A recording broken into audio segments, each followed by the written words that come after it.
So Wow. I didn't need IELTS and I Oh, didn't need NARIC. I exams. didn't need any English proficiency test whatsoever. There's some people who, when you get to work, they don't greet you, which I don't see them. So, but if I do normal shifts, I make within 1,000. You said it before. Hey, stop that. So hi guys, welcome once again to my channel. If you don't know me, my name is Nanelle. Today I have here Tola. So Tola is currently working in the UK as a care assistant. So she migrated to the UK as a tier 2 dependent, okay? And then she's gotten a job as a care assistant. I get several people asking me questions like, Nanelle, my husband is coming as a nurse and I also want to work as a care assistant when I get to the UK. Do I need to write IELTS? What do I have to do? People are not so sure what to do. So she's actually going to tell you how she got a permanent job as a care assistant in the UK with no prior nursing experience or no prior care experience at all. So Tola, welcome to my channel.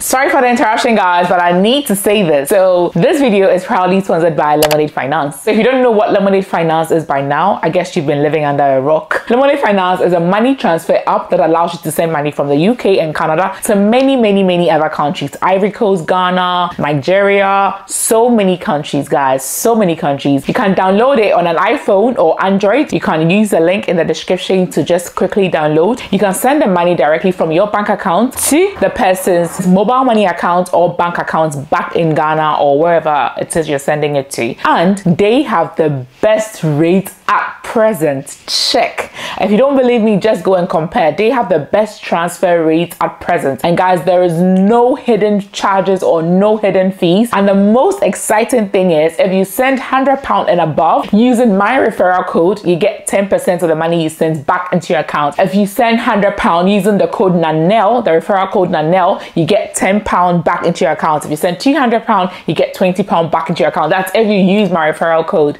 And guys, this is capped at £50. You're getting the best transfer rates possible, no transfer charges, no hidden fees, and you get 10% back. I mean, where else can you get this? Download Lemonade Finance, send money, use my referral code, and let me know what you think in the description, okay? Thank you so much. Now let's get back to the video. Thank you so much for having me, Nanelle.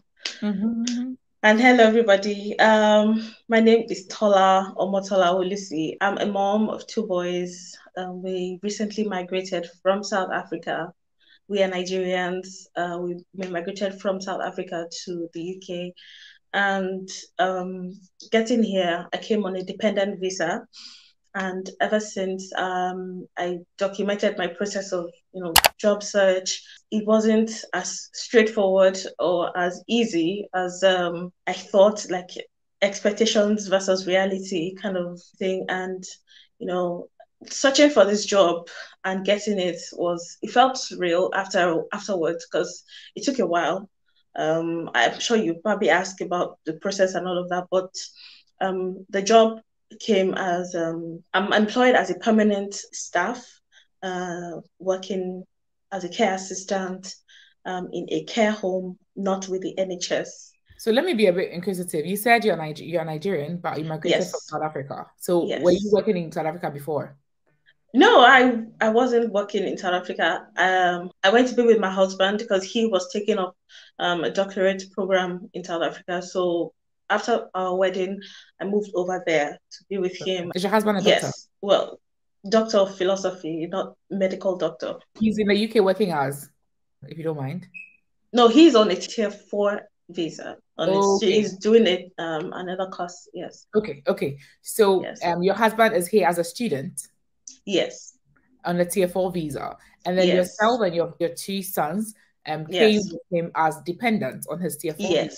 And then you being able to get a permanent care assistant job with no care experience. Okay. Yes. So I get people asking me, let me just be straightforward. I get people asking me questions like, so if I'm coming as a dependent and I want to work as a carer, do I need IELTS? I know the answer already, but tell them, did you need to write IELTS?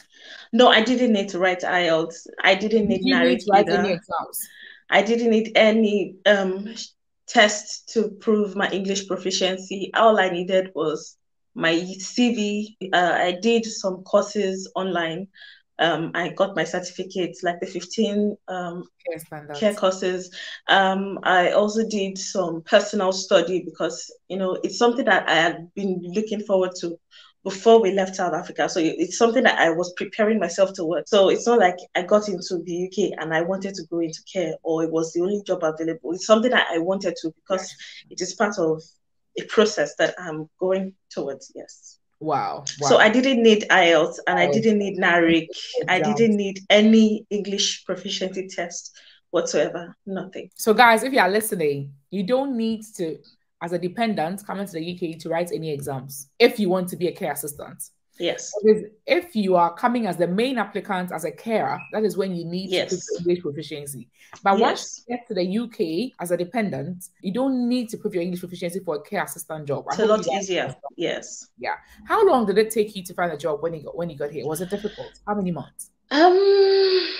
It took me about almost 2 months, because number one, I think the timing of when we came in also played a huge factor, because we came in December, 20th of December. So it was like everything was literally shut down at that time. So there was barely anything that we could do within that time. Banks were closed.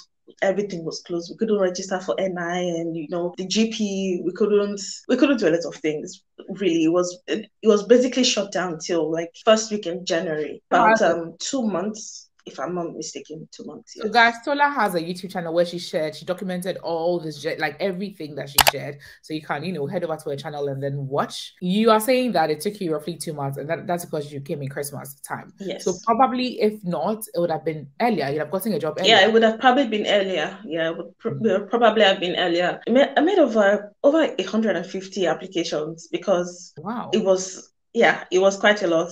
I have a Telegram group where I also, try to encourage people, and where people get to share their experiences. A lot of people who are going through the process of coming in as dependents, some are coming in as the main applicants, planning to come in on a Tier 2 visa. Some of them are, at the stage of applying for their COS. Some are waiting for the COS to come out. Some people are just getting their documents ready. So it's just a place where there are lots of people going through different things, and they are different stages. How many people got back to you out of the 150? Well, I got a few callbacks, if I'm being honest. I got most of my callbacks from domiciliary care and agencies, but I didn't want to work with agencies because I wanted to shadow someone and, just learn what care was about before I go into the deep end, and they send me over to somewhere and I don't know what to do when I'm with the client. So that was the reason why I wanted to go into care homes specifically, and not just NHS or agencies. So guys, those who don't know what agency is, aside the international recruitment agencies that help people migrate to the UK, there are other agencies in the UK as well that assign temporal roles for people. So let's say there's an agency here, I joined them, and then they call me that, oh, this care home is short staffed and they want me to go and work there. So they can put me at different places, like at any time where they are short staffed. Usually agencies pay more than permanent jobs. Yes, they pay the most. Yeah, but Tola is saying that she actually wanted a permanent place where she can actually shadow somebody and then learn everything well, rather than being put into different places and then being scattered all over the place. Was it tough when you first started the job? How would you say it for someone like that had no prior care experience? Well, watching YouTube videos and reading study materials, I don't think they really, really, really, truly prepare you for the hands-on physical experience, or being hands-on with patients, especially with the care home that I work with. It has to do with old age dementia, and some of the study materials that I read, told me about the illness, the triggers, some of the treatments, it told me about some of all these things, but it truly didn't prepare me for some of the encounters that I had. But in my first week, I was to shadow a particular care assistant, and although she really took me under her wings and taught me what to do and whatnot, I was still shocked at the amount of personal care that we're supposed to give to these residents. I was kind of taken aback. Sometimes I would get home and I'm like, am I sure I've made the right decision? Is this really, really, really the path that I want to go with? But every day I fall in love with this job all over again. It's not the kind of job that you want to do for a very long time. I feel like people should progress. It's not just go in and be a care assistant and then stay a care assistant forever. It's sometimes rewarding, it's sometimes frustrating, if I'm being honest. You feel the weight of the job sometimes, especially if it's been a tough shift, or sometimes if you have to do with loss and things like that. So it does have its ups and downs.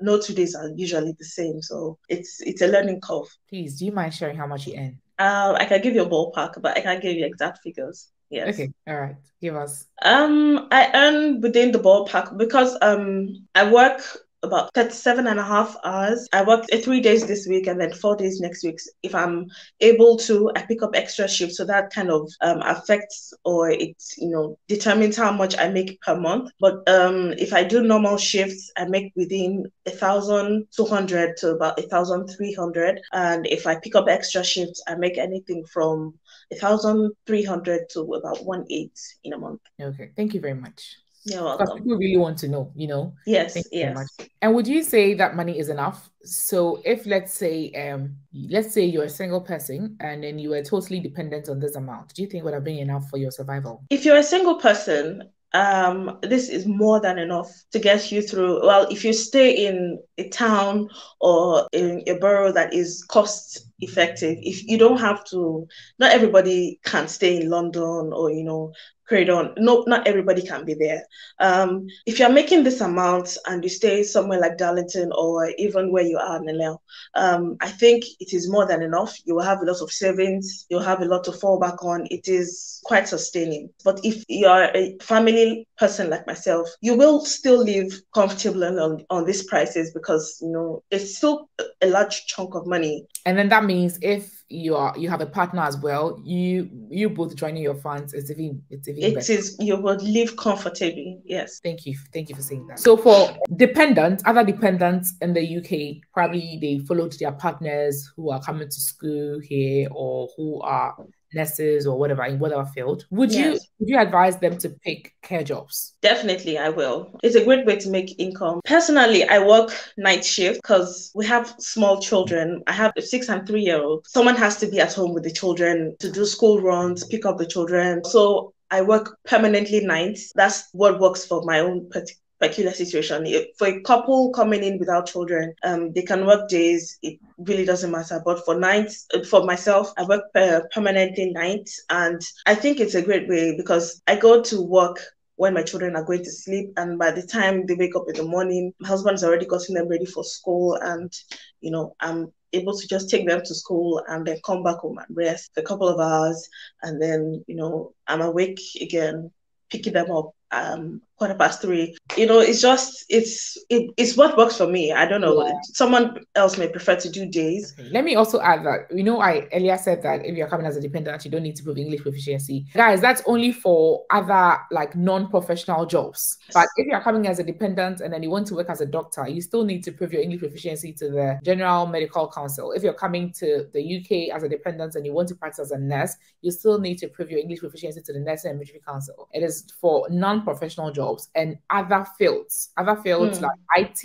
You can use something like NARIC or the ENIC to prove your proficiency without necessarily writing IELTS. But for institutions like the NMC and then the GMC, you need to write there. So that's just to clear that. How are you finding the working environment so far? How are your colleagues? How is it? Are you okay? Do you regret discrimination? How is it?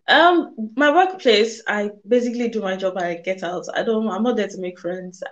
Personally, I have a couple of people who been nice to me. There's some people who, when you get to work, they don't greet you, which I don't see them. So yeah, I think it comes with the job. Just know your place. Don't talk too much. Personally, I just do what I have to do and I leave. I like the fact that it's also night shift and there's really not so many staff coming in and out. You can keep your head down if you want to. So I haven't really experienced any ill treatment. Although sometimes, maybe because they don't really know me. Some of them, when they come in the morning, they don't greet. Me too, I don't greet. So everybody's fine last. So I think it's just know what you are there for and, move on. I personally don't look for racism, so I'm not affected by that. So the only thing that I probably struggled with in the first week is the accent. The Darlington accent is quite thick, and handover. When I come in for handover, I'm lost. I'm always lost. I'm constantly lost, especially the first week. But right now, I can hear them, even when they're talking really, really fast. I can pick them up. I've been working there for about almost 3 months now, so I'm actually quite used to the accent now. Thank you so much, Tola. We've actually You're learned. welcome. Would you like to say anything, your final words? I would just say that anyone who's planning to come in to care and you really want to do this job, there's a lot that goes into mental preparation. It's not just wanting to do the job and, just seeing it, okay, so this is something I can do. I wanted to do care for a very, very, very long time. And getting into it, there were some shocking moments. There were some times where I felt like, am I really sure that this is what I want to do? Mental preparation is one thing that I feel like you need to be prepared and also know that you can't stay at this level for too long. You will want to progress. I think it's a good stepping ground. For people who are coming in as senior carers as well, I think for them it's a little easier because you don't get to do as much as what care assistants do. You probably do more medical medicine and administration and all of that, but it's rewarding. It's stressful sometimes, especially working night shifts. I get to sleep during the day. My timing is off most of the time, but it is doable. There's a lot of career progression, with this job as well. There's a lot of positive things to the job, and I feel like if you are prepared mentally and you have a good support system, you will thrive.